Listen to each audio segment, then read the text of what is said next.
combine, we can edit, so it just has to be one good shot. So I'm just going to keep going. So after the Zusha thing, then I'm going to go into the timeline.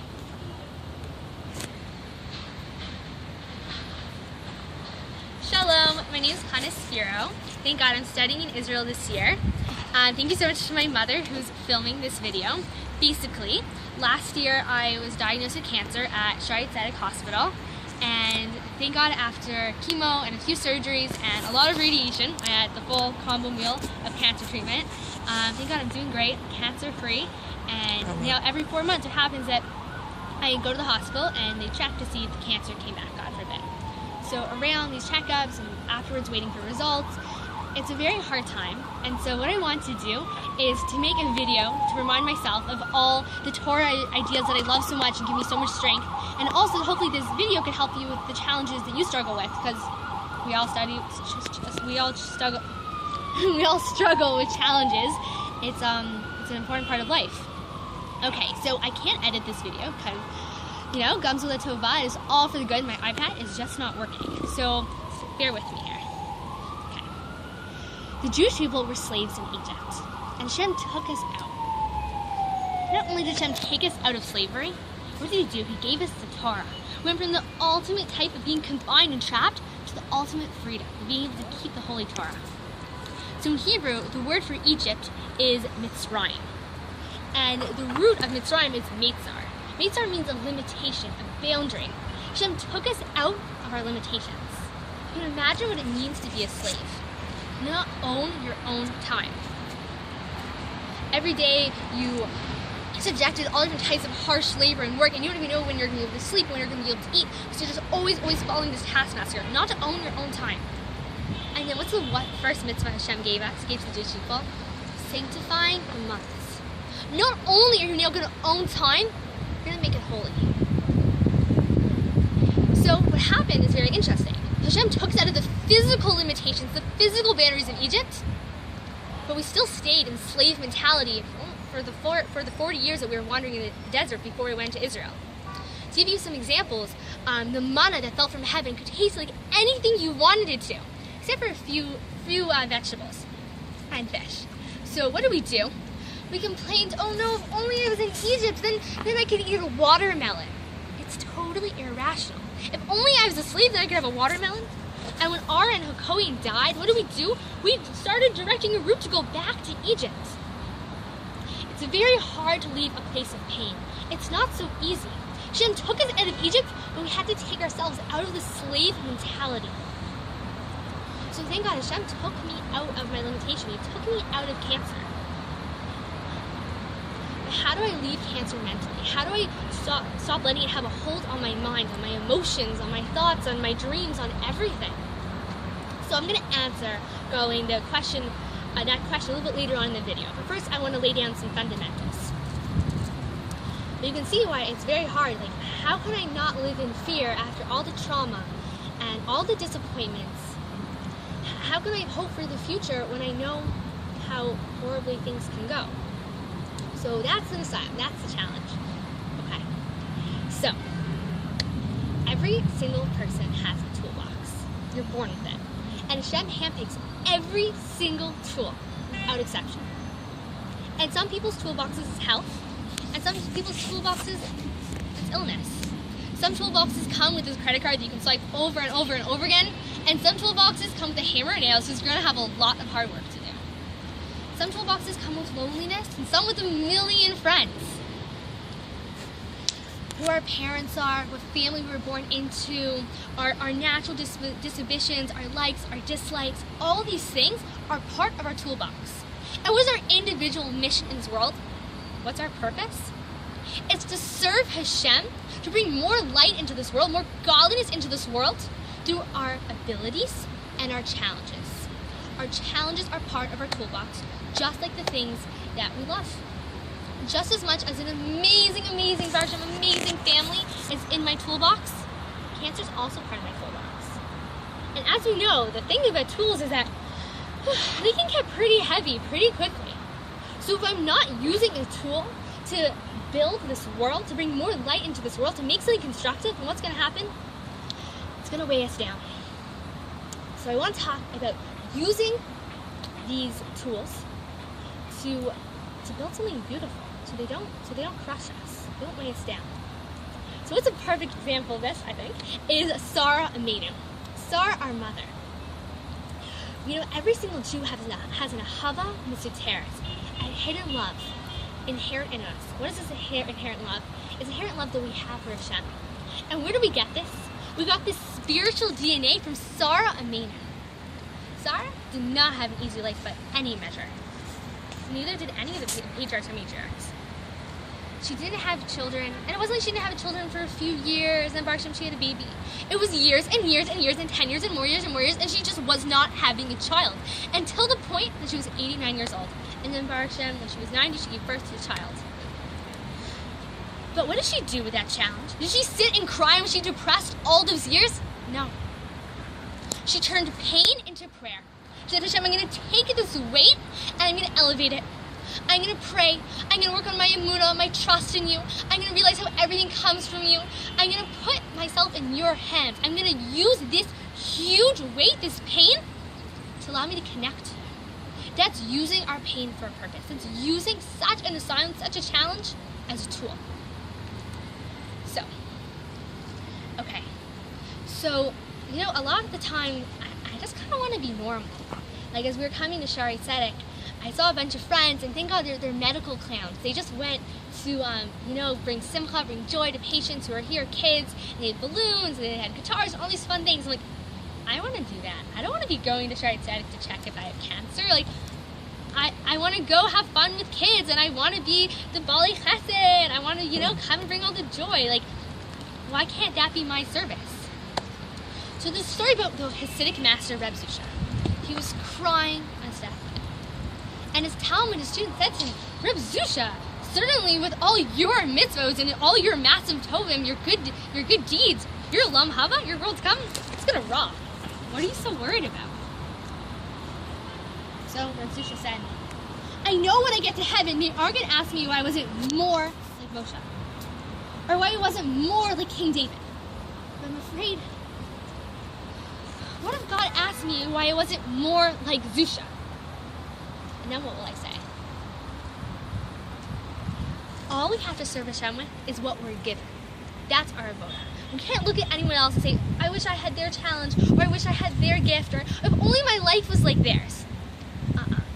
In Shema, we say, serve Hashem with all your measures. Whatever you have, you use that to serve Hashem.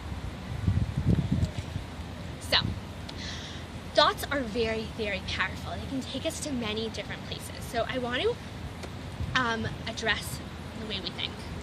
Okay. And before I do that, I want to throw some chassidut into this video, and I want to lay down how the world works. Okay, if you'll bear with me, and then we'll get to the idea of positive thinking. So, why did God create this world? First of all, before we learn Torah, we always have to understand something. I'm using a finite mind to try to understand the infinite. So now, no matter how much I can understand, there's an inherent limitation. And once we understand that, then only then can we approach the Torah and try to get so much out of it. Okay, so God created the world because he had a desire. Why? I don't know. A desire to give good to a creature. But it couldn't be just any type of good. The best possible good. And what's the best possible good? Connecting to the source of all good, to Hashem himself. So what did he do? Hashem created these souls, these neshamos, and he put them down to this world. And this is the world where we connect to Hashem, where we earn this relationship. So before the souls came down into this world, what were we doing? We were in a place called the Malchus of Atzilus, a very, very high spiritual world. And you know what we're doing? We're basking in God's divine presence. What could be better than that, no? But what did Hashem do? He put us down into this world that looks so physical, this world where, I really can't see God sometimes. Why? Because then we could draw godliness into this world and have an active relationship with him. Not just passive, not just basking in his glory, but instead connecting, choosing through our free will to connect our will to his. Well, that's a totally different type of relationship. Okay, so something you may or may not know is that the Jewish people, every Jew has two souls. Hanefesh Hashenis B'Israel Israel, he hay halik mema'al mamish. In Tanya it says, the second soul of a Jew is a portion of God love. Literally, our soul is from the essence of Hashem. You have a spark of infinity inside of you. And what's our first soul? Our first soul is a nefesh habahamas, an animal soul. It's clothed in the blood. And it has all types of desires and all types of ideas about what's good. It usually has a lack of instant gratification. Not a lot to do with God. Okay. So, one more concept is the idea of klipa. Klipa literally means a shell, like the peel you'd have on a banana. What do you want? You want what's inside. You want that kedusha. And the peel around is what's blocking us. So Hashem put klipa into this world, this thing that conceals him. Why? So we can actively look for him, actively draw him down into this world. Hashem wants a dwelling place in this world, in a dira bix tona. And who can create that dwelling place of Hashem in this world? Only you, my friend. Okay. So this klipa, you might say, how can there be something that opposes God? That's irrational, because Hashem creates everything. So in truth, the klipa works for God, but God wanted to conceal him in order for this relationship to take place. So, what do we do with klipa? We can either feed it and make it stronger, or we can feed kedusha, holiness. So when we do a mitzvah, we want to attach our will to Hashem's, like keeping Shabbos, which my nefesh problem is hate. So what do you mean I can't text? What do you mean I can't just eat all day? I have to pray. I have to get up and daven. What do you mean I can't brush my hair? Hello, this is what I want right now. So we had to overcome the animal soul, overcome the klipa, and allow our neshama, the spark of God, to connect to Hashem. So that's that struggle. Okay. On the other hand, we can feed klipa, like when we speak the shanhara, when we yell at our parents, when we do all different types of zeros. We're feeding this world of concealment, and we're making it so much harder for ourselves, for the whole world to see. So now I want to bring an amazing idea I learned in Tanya with Rabbi Nelson, chapter 28 of Tanya, chapter 27, 28 of Tanya, and it's about our thoughts. So, my whole life, I thought, what do you do with negative thoughts? You transform them. So I'll have thoughts like, oh my gosh, today I'm going to be re-diagnosed with cancer. Or this whole past week, whenever I'd say goodbye to a teacher, see you next class, and in my mind I think, unless I'm in the hospital. Like these thoughts, they just come, they just pour over me, they try drowning me. Or if I have a thought like, I'm going to be stuck inside of a hospital, alone, and sad, and scared. So what do? I try transforming it. Okay, if that happens, comes from Hashem, it's all good. Turns out, this is not the right approach. Hashem sends us these negative thoughts. Why? So that we can ignore them. These thoughts come from our animal soul. They come from klipa, the world of concealment. And what is our job? Tanya says it's a mitzvah to push them away, to ignore them. Is that a crazy thought? Just because I'm thinking something doesn't mean I need to listen to it. Just because it comes into my head doesn't mean it's true. When the teacher said you could ignore your thoughts, my first thing was, what do you mean? Thoughts aren't optional. They're in my head. I have to think it. But believe me, try it. It's an amazing, you can actually ignore a thought. And what are we doing when we ignore a thought? We're fulfilling the injunction to not follow your heart and your eyes lest you go astray. Because what are these negative thoughts coming to do? They're coming to lead us astray. What's the power of a thought? A thought can reach us to such high heights, or it can bring us so low. Our thoughts can depress us. And when we get depressed, what happens? We can't get out of bed. The other day, I had such horrible nightmares that it took me 2 hours to get out of bed. I physically couldn't.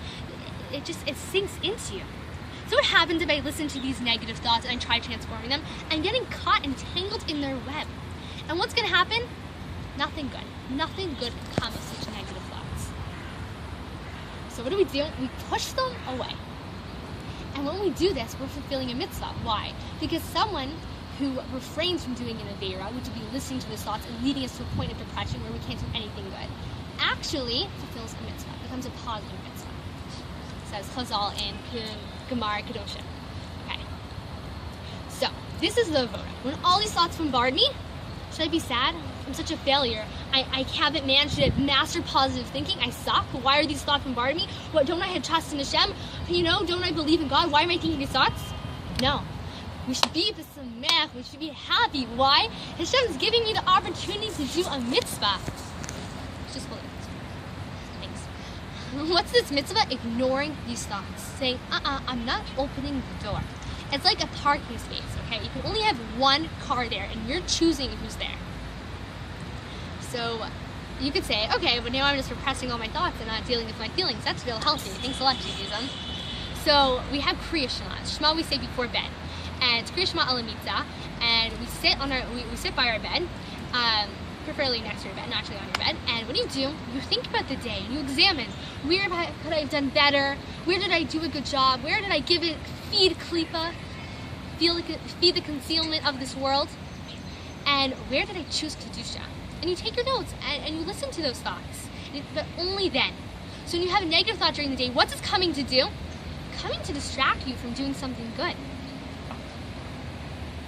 Okay, so, and the truth is that these thoughts probably will never go away. They really won't. Only if we're gonna have negative thoughts. And good, bring it on. That means when I'm at the bank and I have a negative thought, awesome, mitzvah opportunity. I wasn't doing a mitzvah, and now I can do one. Amazing. I have a thought, wow, I really don't like her. Baruch Hashem, now I get to ignore this thought. And also, there's another hidden power here. It's called Shach Gut V'Zayin Gut. My rabbi taught me about this. Think good and you'll be good. No, it's very hard for me to think about what I want. What I really want is to be able to stay in school and keep studying in Israel and to be healthy and finish my year and go through these next 5 years of tests and please God, just be healthy. And like a few days ago, I couldn't even say that out loud. Why?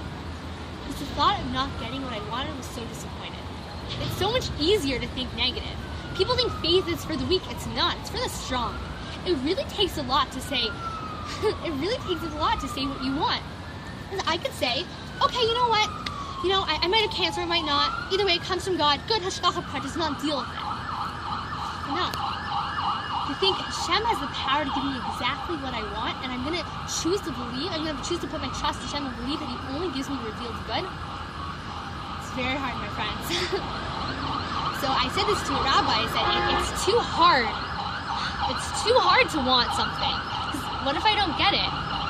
And he said, it's like a negative self-fulfilling prophecy. Because God's saying, tell me what you want so I can give it to you. And I'm saying, I can't tell you what I want because what if I don't get it? You hear that? You hear the logic? So now I'm trying to fill my head with positive thoughts. Of course my test results are going to be good. Of course I'm just going to live a long, healthy life. Amen. Of course Mashiach is going to come. Of course everyone's going to have complete recovery. Of course everyone's going to get married. Of course everything's going to go great. So, chocolate that's on good, think good and be good. That's definitely a good key to have in our back pocket. And another thing is seeing Hashem's hand within the problem. There's so many miracles we see every day. Like, if you think about it, how are we even communicating? The air is going into my body, and it's vibrating my vocal cords. And then what happens? As my mouth and my tongue move, it varies the amount of oxygen coming in, and creates different pitches. And somehow your ear is able to perceive that, hear it, your mind's able to process what I'm saying, and now all of a sudden the deepest hidden thoughts in my heart are now understood in your mind. Like, that's a phenomenal thing. We see miracles clear all day. The fact that a baby's born, the fact that we can see, the fact that the fact that there's oxygen going into our lungs and see, there's so many miracles. And what does a miracle really mean? In Hebrew it's called a nace. And a nace is the same word for banner. The type that a marching band uses and holds up to say, we're here. Miracle are God saying, I'm here.